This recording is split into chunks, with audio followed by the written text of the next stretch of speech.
Dun, da, da. Breaking news, everybody loves dogs. In the golden era was the heyday of furry thespians.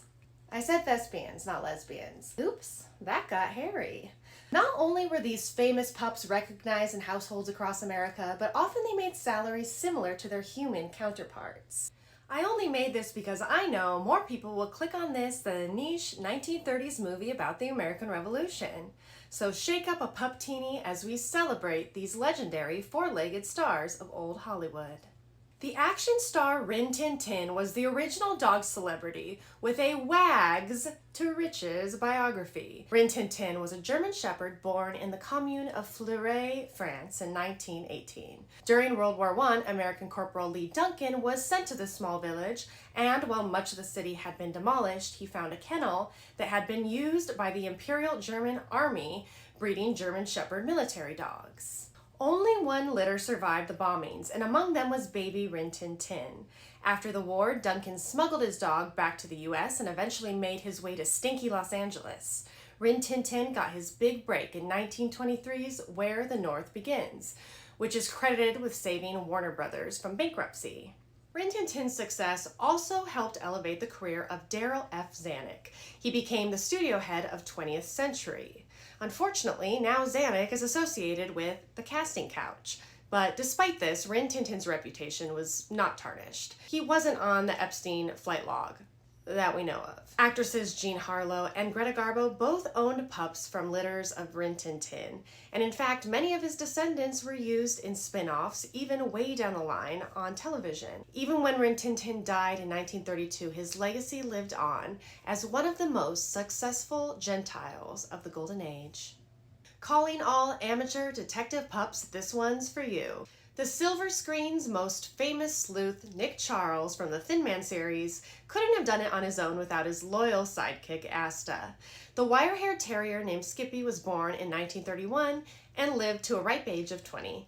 He was a sensation when he made his first screen appearance in 1932's The Thin Man and many subsequent Thin Man movies throughout the 1930s and 1940s. Not only that, but he got to work with Cary Grant in The Awful Truth and Bringing Up Baby. Skippy hung out with Cary a lot, and no one accused him of being gay as they did with Randolph Scott. Super speciesist. Skippy's salary was $250 a week, while other dog actors made a weekly salary of a measly $3.50. In the original novel, Asta was a female miniature schnauzer, but for the film adaptation, they changed the character to a male wire fox terrier. Because even in Hollywood, male dogs reign at the box office, baby. One simply cannot mention dogs in Hollywood without thinking of Toto from The Wizard of Oz. Toto was played by a female terrier named Terry, who became so popular as Toto, she changed her name and pronouns in 1942. Terry was born during the Great Depression, which must have been devastating since humans were not dropping any food. Terry made her first screen appearance with Shirley Temple in 1934's Bright Eyes, which led to her most famous role in The Wizard of Oz. Unfortunately, she was seriously injured during the production of Wizard of Oz, when one of the Winky guards stepped on her paw and sprained it. I mean, who hasn't had a bad encounter with a Winky? She spent several weeks being nursed back to health at Judy Garland's residence, which is probably where she started to question her sexuality. Terry was also in my favorite comedy, The Women, and 23 other films throughout the span of her career. She is buried on her owner's ranch in Studio City, but the grave was destroyed when they built the Ventura Freeway. Such a Hollywood story. One day you're on top of the world, the next you're being dug up to make way for the 101. Pal was a male collie who also had gender dysmorphia, and was the first of many to portray the beloved lassie. He was raised in a kennel in North Hollywood and wasn't always a good boy before becoming a superstar.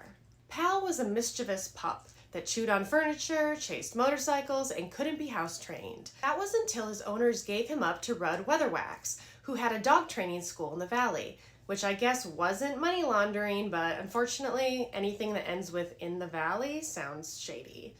Even though there wasn't a high demand for collies in the 1940s in Hollywood, like whites in commercials, Weatherwax was persistent and took Pal to the MGM lot to show off his family's favorite pup. In 1943, Pal was cast in Lassie Come Home, and his success led to 6 subsequent MGM films. Lassie had reached superstar status, with one critic calling him Greer Garson with fur. Lassie became a radio star too, and by the 1950s, with the new frontier of television, it seemed obvious that Lassie should get their own TV show. Pal was getting older, so he was eventually replaced with Lassie Jr. and lived out the rest of his days with his beloved owner. Thanks for joining us while we honor our furry friends of Hollywood. Tune in next week for more like depressing, rape, murder, normal LA stuff.